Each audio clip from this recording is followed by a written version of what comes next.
আসসালামু আলাইকুম everyone, welcome back to my channel. সবাই কেমন আছেন? আশা করি অনেক ভালো। তো আজকেও বরাবরের মতন আরেকটি বাটিক নিয়ে আপনাদের সামনে হাজির হয়ে গেলাম। আজকে হচ্ছে আমি আপনাদেরকে সাদা কাপড়ের উপরে বাটিক করে দেখাবো। এজন্য আমি এখানে 3 গজ পরিমাণ কাপড় নিয়ে নিয়েছি। তো আমার একটা জামা বানাতে 3 গজ কাপড় হলেই হয়। এখানে আমি 3 গজ কাপড় থেকে 2.5 গজ জামার জন্য নিয়ে নিয়েছি, আর আধা গজ হচ্ছে কাপড়টা আলাদা করে নিয়েছি হাতার তৈরি করার জন্য। তারপরে 2.5 গজ কাপড়টাকে আমি এখন জামার জন্য বেঁধে নিব। তো এটাকে আমি প্রথমে 4 ভাঁজে ভাঁজ করে নিচ্ছি। তো 4 ভাঁজে ভাঁজ করার পর আমি এভাবে হাত দিয়ে একটু ডলে প্লেন করে নিব কাপড়টাকে। তারপরে হচ্ছে আমরা কাপড়ের মাথায় বাটিকটা করব। তো পুরোটা কাপড়ই হচ্ছে কালার হয়ে যাবে, রং হয়ে যাবে।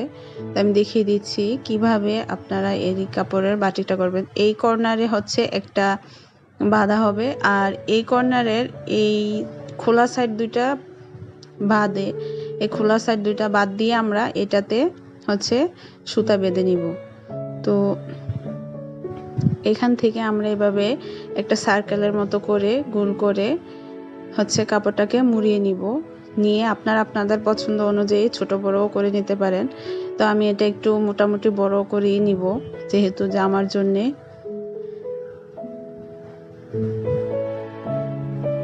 বড় করে নিয়ে আমি হচ্ছে এভাবে ঘুরিয়ে ঘুরিয়ে সুতাটা দিয়ে কাপড়টাকে বেঁধে দিব। তো এভাবে করে আমরা ওই পাশেও হচ্ছে আরেকটা এভাবে ঠিক এভাবে ঘুরিয়ে ঘুরিয়ে দুইটা বাঁধ বেঁধে নিব বাটিকের জন্য।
তো আমার একটা সাইড কিন্তু হয়ে গিয়েছে, এখন আমি অপর সাইডটি বেঁধে নিব।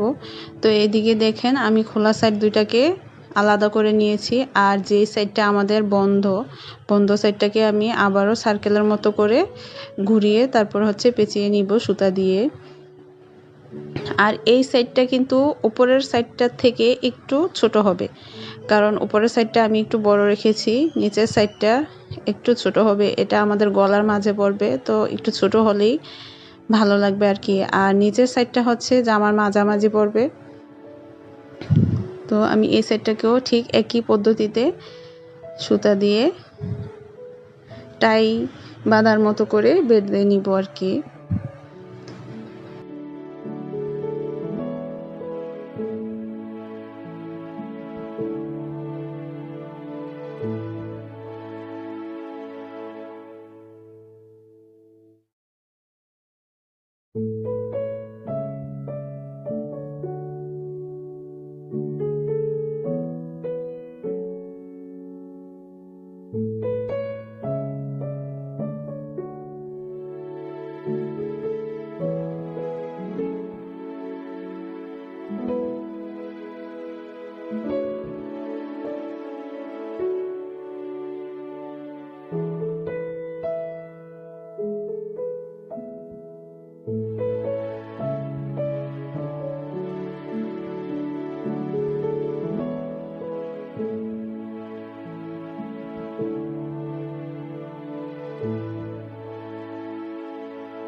তো আমার দুটো সাইড বাঁধার পরে এখন হচ্ছে আমি হাতার কাপড়টা যে বলেছিলাম আলাদা করে নিয়েছি ওটাকে কেটে তো ওটাকে এখন আমি বেঁধে নিব। ওটাকেও ঠিক একই পদ্ধতিতে বাঁধবো, শুধু জাস্ট এটাকে আমরা লম্বালম্বিভাবে ঘুরিয়ে ঘুরিয়ে বেঁধে নিচ্ছি আর কি। এতে করে আপনাদের বাটিকটা লম্বা খাড়া খাড়া হবে। খুব শক্ত করে বাটটা দিতে হবে।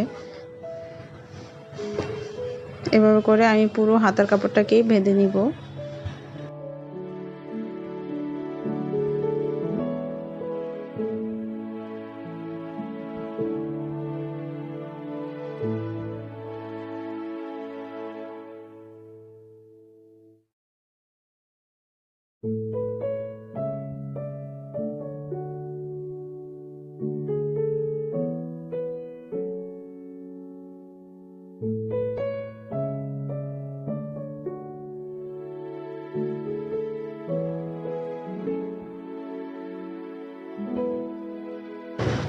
আমার কাপড়গুলো সবগুলো কাপড় আমি বেঁধে নিয়েছি। ওড়না, এটা হচ্ছে ওড়নাটা, এটা জামা আর হচ্ছে হাতা।